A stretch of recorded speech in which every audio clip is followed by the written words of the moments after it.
सेब में आपको हमारा पूरा भविष्य दिखेगा, केंद्र सरकार का रवैया दिखेगा और मैनेजमेंट कौन कौन से रास्ते से घुस करके हमको बर्बाद कर सकती है वो सब इसमें पता चल जाएगा। आपको एचईसी चलाना ही होगा, आप नहीं बंद कर सकते हैं इसको।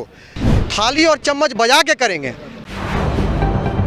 नमस्कार, मैं गुड़िया सिंह, स्वागत है आपका न्यूज़ विंग में। जैसा कि आप देख रहे हैं कि हमारे सामने एचईसी के अधिकारी और इंजीनियर्स लोग हैं जो कि एक अनोखा तरीका आजमाए हुए हैं। आज यहाँ पर जलेबी बना करके अपना विरोध दिखा रहे हैं। आइए हम इनसे ही जानेंगे कि आखिर यूएफओ और एमसीडी जलेबी हब क्या है। चलिए हम इन्हीं लोगों से जानते हैं, बताइए। मैडम देखिए, ये पहले तो जलेबी हमारा आज बनाने का जो विरोध प्रदर्शन कर रहे हैं हम लोग जलेबी बना के, इसका क्या उद्देश्य है आप देखिएगा। जैसे जलेबी का जो शेप होता है, जो आकार होता है, वो घुमावदार और जटिल होता है।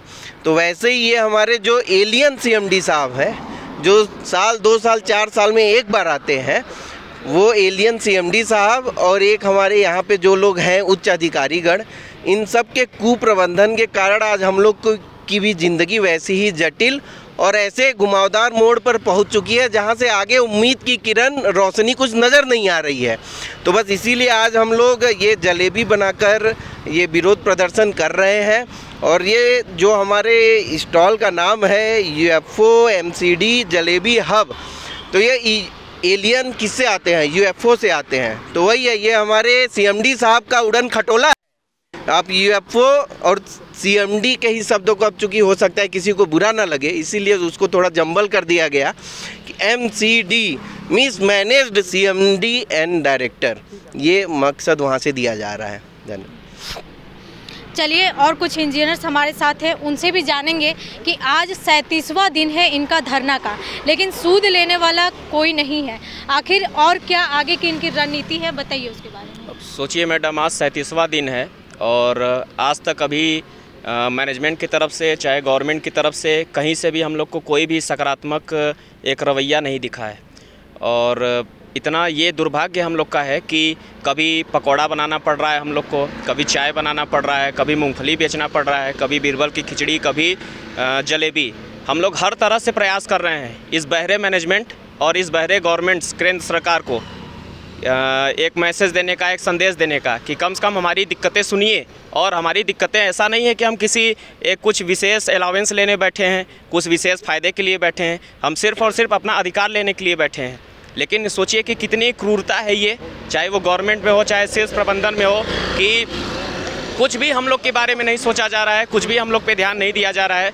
और अब हम लोग प्रयास कर रहे हैं और इसी प्रयास के पहल में कल हम लोग का जुलूस भी है, जो कि गोलचक्कर से हेडक्वार्टर तक 10:30 बजे सुबह से, और कोशिश हम लोग पूरा कर रहे हैं। अब देखिए, हम लोग तो यही चाहते हैं जल्दी से जल्दी मैनेजमेंट और गवर्नमेंट का जो है इधर संज्ञान में ले। और जो ये गांधी जी के 3 बंदर बन के बैठे हुए हैं सब, कोई अपना कान बंद करके बैठा है, कोई मुंह बंद करके बैठा है, कोई आंख बंद करके बैठा है, जल्दी से जल्दी उनका आंख, नाक, कान, मुंह सब खुले और हमारी दिक्कतों को सॉल्व किया जाए।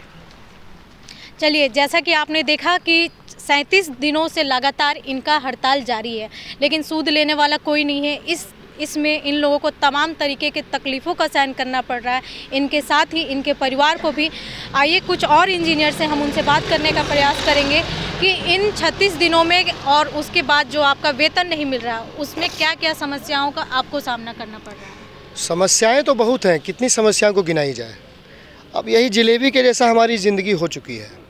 और जितने हमारे बड़े बड़े अधिकारी लोग हैं, ठीक है, ये जो जलेबी का शेप है, आप इस शेप को देखिए, इस शेप में आपको हमारा पूरा भविष्य दिखेगा, केंद्र सरकार का रवैया दिखेगा और मैनेजमेंट कौन कौन से रास्ते से घुस करके हमको बर्बाद कर सकती है वो सब इसमें पता चल जाएगा।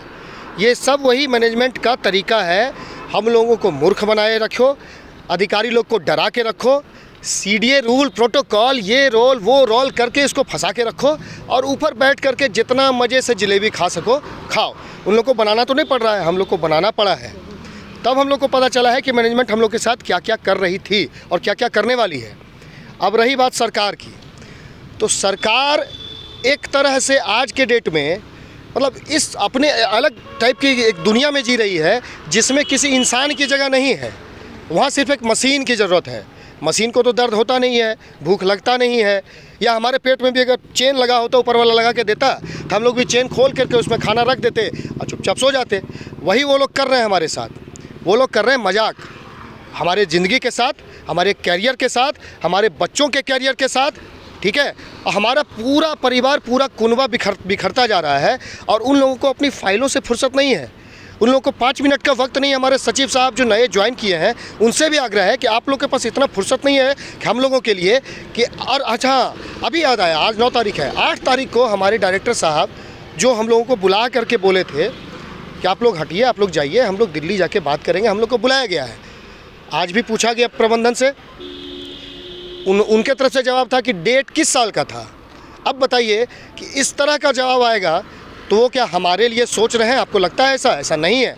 ना गवर्नमेंट सोच रही है, ना राज्य सरकार का रोल नहीं बनता है। HEC को CM साहब इधर से जाते हैं, उनको पट्टा भी दिखाया गया कि साहब हमारी सरकार को ये समझना होगा कि इस बार पढ़े लिखे लोग, प्रबुद्ध लोग रोड पे खड़े हैं आपकी नीतियों के खिलाफ, ठीक है। आपको HEC चलाना ही होगा, आप नहीं बंद कर सकते हैं इसको, और अगर आप नहीं चलाते हैं तो आपको इसका भुगतान भी देना पड़ेगा।